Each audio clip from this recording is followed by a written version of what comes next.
You're not Jedi. So what are you? We are Sith. Darth Maul is back.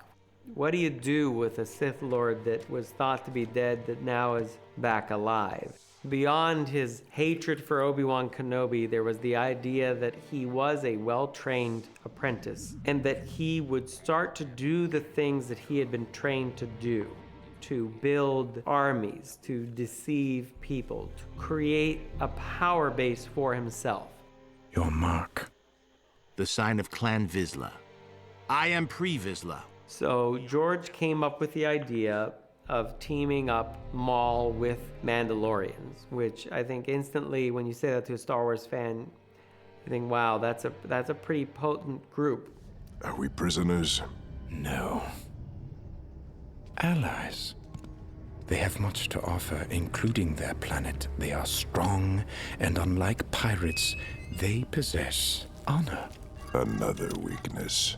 Now, the thing with the Mandalorians is that they have this code of honor, this warrior code that Maul understands, and he also understands that he can use this. Because while Maul understands it, he doesn't follow the same type of code, and he looks at it with the Mandalorians as this is a terrible hindrance, and this is why these guys will never amount to much.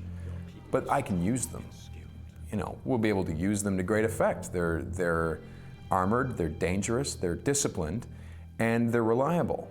But bigger than that, bigger than just having a weapon at his disposal, was the idea that Maul really wanted a broad power base. And to get this, he identifies the criminal underworld as a place for him to flourish.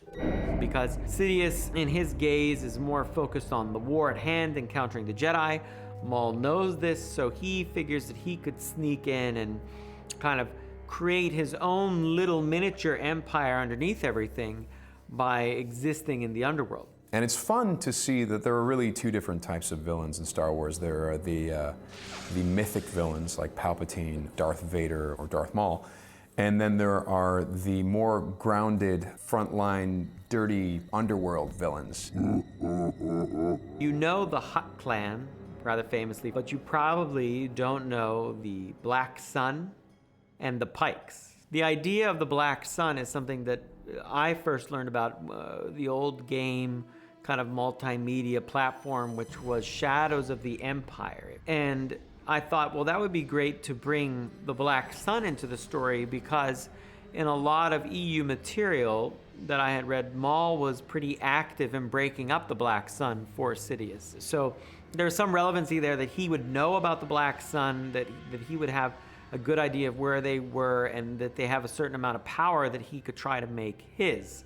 The Pikes are really interesting. They really came to light, something from George that he had been developing, and they're this really kind of interesting, very alien, small faces, big kind of pod heads, pretty abstract, sinister little guys. And finally, of the three groups that Maul goes after, the last are the Hutts. And the Hutts we figured would be the most resistant, because they have the most power on their own. There's a decent battle there between the Hutts, and they capture one of them. And then in a scene out of something that I think only up to this point was probably reenacted with action figures by fans at home, George requested the attack and onslaught of Jabba's palace by Mandalorian soldiers and Black Sun supporting. I mean, that's some hardcore, nerderific stuff there, George. And I never thought when starting this show that was something that we'd ever see. But it's all part showing that Maul's not just brute force, but he's also being smart, and he's building a power base, and he's doing kind of what Sidious did with the Senate, though Sidious is even way more subtle than Maul is. Well, I can't say anything more, but I know how this goes now.